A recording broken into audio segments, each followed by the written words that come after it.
Thank you, Gail, and welcome. Wonderful job of introducing the NJIT of today. But as I want to do, I'd like to reel you back to the roots of the university, and in fact to the roots of the state, to make a case that this is the right place for us to convene and have serious discussions about manufacturing, because this really is the place where U.S. manufacturing was born. I have not been able to get tickets to Hamilton. Have any of you? Well, you know that there's a line in there, and all that they talk about is everything's legal in Jersey. So somewhere they edited out of the script that Hamilton had the foresight to recognize that this needed to be a producer nation. And in order to be a producer nation, it needed a hub for manufacturing, and he picked that hub to be Paterson, New Jersey. The Great Falls is a power source, and the city then designed around that was the birth of U.S. manufacturing. And it didn't take long for that to spill over the boundaries. And so Newark became an adjunct to that.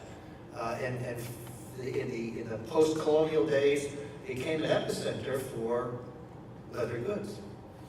Pretty important in an economy in which salary is the prime source of horsepower. And the rich sources of tannin around here became a reason why we had the natural resource to develop that. Patent leather was invented here.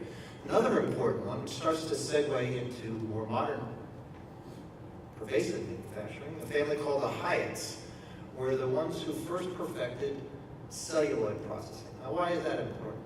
Well, I mean, their original pursuit, billiard balls. They wanted artificial billiard balls instead of ivory, as it was becoming the craze post-Civil War. They never quite perfected that. There's a postscript to that story, but they did figure out how to mold celluloid materials into combs and tchotchkes and all kinds of other stuff, which really was the birth of the modern plastics industry. And in fact, they invented the injection molding machine, and they did it right here in Newark.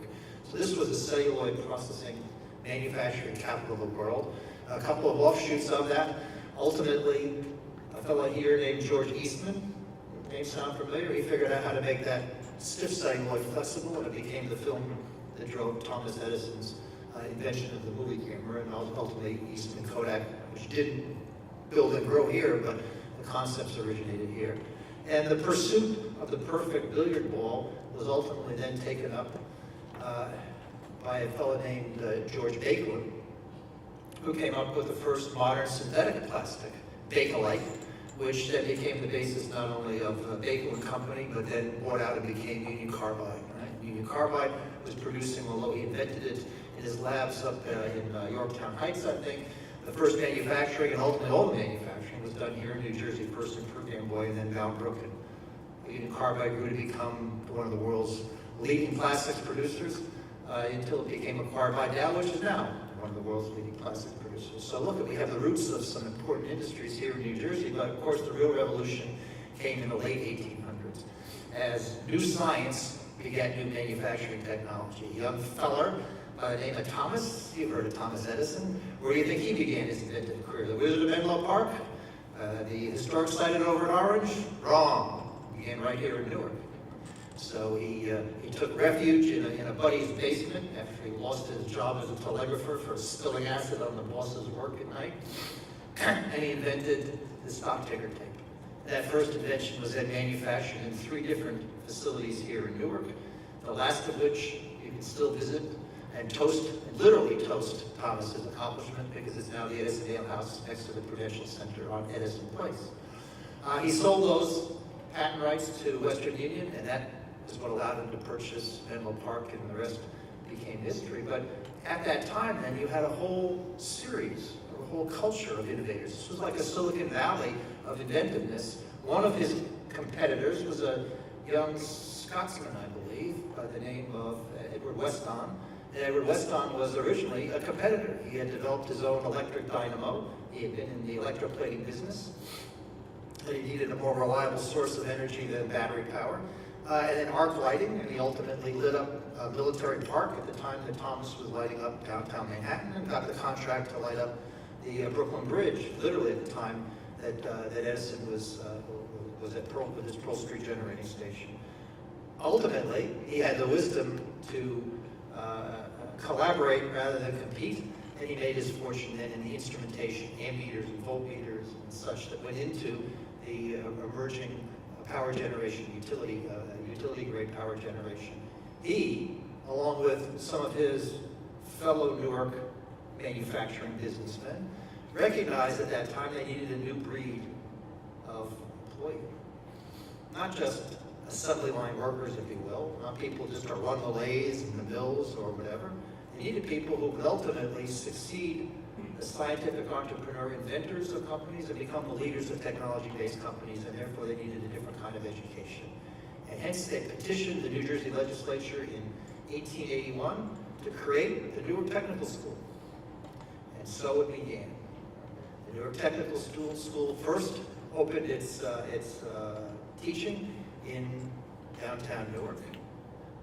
It was called West Park Place at the time. Now you can also pay homage. It's across the street from the new Prudential Center. It's called Prudential Place. So all the names have changed, but the place is still there. And it wasn't long before they outgrew that facility and moved on up the hill to what was Lock Street and Incline Street in the shadow of the Morris Canal. And Weston Hall, which the original no longer exists, the Victorian facility on the corner of, I guess, was that Ward Street and what was then High Street, now MLK Boulevard, was the home for the university that ultimately changed its names just often enough to keep us on our toes. So the Newark Technical School became the Newark Technical College, and then became the Newark College of Engineering in the 30s, and yet persisted in its mission of serving local industry. It was born out of that environment. I didn't mention all the others, I don't have time to go into the birth of the petrochemical industry, and the pharmaceutical industry, and the medical device industry. But this became a feeder school of the workers who then became corporate leaders. 25% of the state's practicing scientists and engineers have at least one degree from this university. We began our journey from those humble origins, expanding into evening master's degree programs for our working stiffs to keep them moving forward in their career. And in the 70s recognized that the world really needed more from us. They needed us also to be developers of technology, to use the development as a training process, and so we launched our PhD programs in 1975. That was the time that we annexed the School of Architecture. We created the New Jersey School of Architecture, and that annexation with the Newark College of Engineering gave birth to NJIT. So we've been able to stick with that name for what, 40 years? 40 years, that's probably the longest one we've had with a name, I think, huh? And hopefully we'll stick with that for a while longer, and you've heard from Gail all the wonderful accomplishments. Having done that, I hope we've never gotten too big for our britches, and we've always recognized the importance of the production sector to the economy of the United States. I read a statistic this morning that it's still responsible for 30% of the U.S. gross domestic product. Employment is down because we've become smarter, more efficient, more productive, and so while employment has dropped by a third, productivity has gone up, and the actual contribution to the GDP has grown. That trend is not going to change. And so we're here today to talk about a new class of technology that opens up doors to entirely new concepts of manufacturing that may in fact allow us to increase the number of manufacturers, since the core manufacturing community is not going to continue to spiral up in employment. It's going to continue to be efficient, robotic, automated, and so if we want to grow a manufacturing-based economy, and I'm one who's been preaching that about as long as I've been alive as a professional, one way is to look for alternative manufacturing technologies that allow us to recapture other things that are still done with low-cost hand assembly labor and reshore those, and as well as get on the surf the wave, if you will, of mass customization, to be able to do local production where the lower volumes don't necessarily admit to hard tooling or to large-scale robotics, but certainly admit to various technologies like the 3D printing and additive manufacturing that we're going to be talking about today. So it's part of the goal of my organization, the New Jersey Innovation Institute, to help drive these things forward into various industry verticals. We are, as Gail mentioned, a 501c3 created by the university in 2014 to advance our university's economic development mission. By economic development, what we mean is creating a technology-based economy, helping it grow at both ends, help the small, the startups, the inventors, the small to mid-sized businesses, and help connect them to the large companies and address the development needs of the entire important sectors of the state's economy, and what's good for New Jersey, frankly, is good for the United States. And so sectors that we're focused on are things like biopharmaceutical manufacturing. We have our fingers crossed that the National Network for Manufacturing Innovation program created by President Obama in 2012 will persist. We are a finalist for a biopharmaceutical pilot scale production development, demonstration, integration center. It would be a $70 million federal award. We believe we're the only one left in the running for that particular topic, although the competition is open to multiple topics. Our civil infrastructure iLab includes an important focus on smart city, integration of the Internet of Things into our constructed environment. And there's manufacturing involved in both the production of sensor and electronics, as well as in the large-scale construction industry. Right? We have a very broad view of manufacturing, as you'll see. Defense and Homeland Security, our iLab leader, Bill Marshall, is there under the Science and Liberal Arts flag, General. And there'll be talk today that talk about important things in which manufacturing technology must be reclaimed for our domestic security, and which manufacturing innovation is a vital and integral part of how we'll address those needs. Our healthcare information technology iLab will ultimately include important advances in medical device technology. Again, another place where innovation in manufacturing is a driver to address the reduction of the cost of healthcare and the increase in the quality of healthcare and accessibility of healthcare delivery. And last, financial services. We'll still find a home for that because after all, that's where it all began, right? Thomas Edison with the stock ticker tape was manufacturing to advance the financial services industry. And as it morphs to be more and more a data-driven and digital enterprise from the brokers and bankers and insurers, there are important places where there'll be device technology and manufacturing opportunities. So I haven't mentioned manufacturing as a vertical, and yet we have a manufacturing talent network. So what's wrong with you, Don? I thought you said you liked this sector. Well, I do. But my point is, it's a horizontal. It drives all of these sectors. The others are verticals. Manufacturing is not a single competency, it's not a single sector, it's every sector. We believe that the health of the U.S. economy really does depend on recapturing our ability to make, because the ability to make is part of our ability to invent.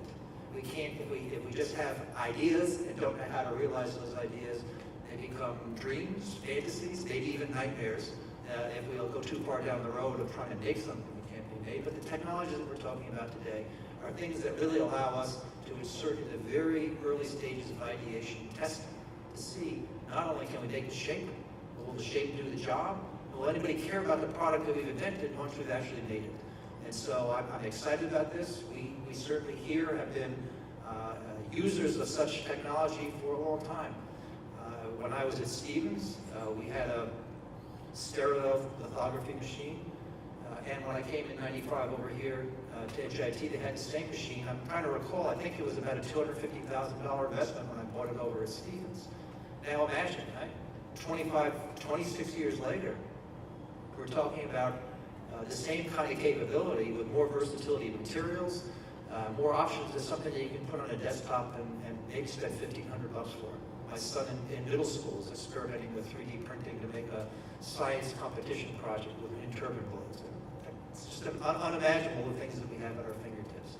So there's much to be done. I'm not one who believes that this is a replacement for all the conventional manufacturing operations. If we're savvy enough about materials, we know that there's a difference between something that's drop forged and something that's die cast. There's a difference between something that's extruded and something that's cast, something that's molded. There are material properties that come from the manufacturing processes that are very important, and we have a lot to do to be able to add capabilities into the additive manufacturing space. But guess what? It's happening. I must say, I was a skeptic, and then I went out to see what our friends at Arctic are doing, and they're not just making toys, they're making replacement parts for military use that have durability. They really can stand the test. And so it's an exciting time for us. As Gail mentioned, our makerspace, ultimately I think about a 10,000 square foot facility. It's not just additive manufacturing, but it will have all of the major capabilities. It creates wonderful opportunities for us now to partner with local industry, with government agencies, to really see how we push the envelope.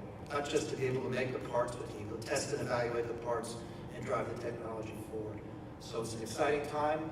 I love being in this job, and I hope that this is an informative day for all of you and gives you an opportunity, if you're not into that space, to understand what can and can't be done, whether you're ready to dive in or whether it's something you need to put on your planning, on your radar screen, if you will, to plan for not wholesale transformation, but certainly adoption of this as yet another color in your palette as you talk about addressing the manufacturing needs of your customers.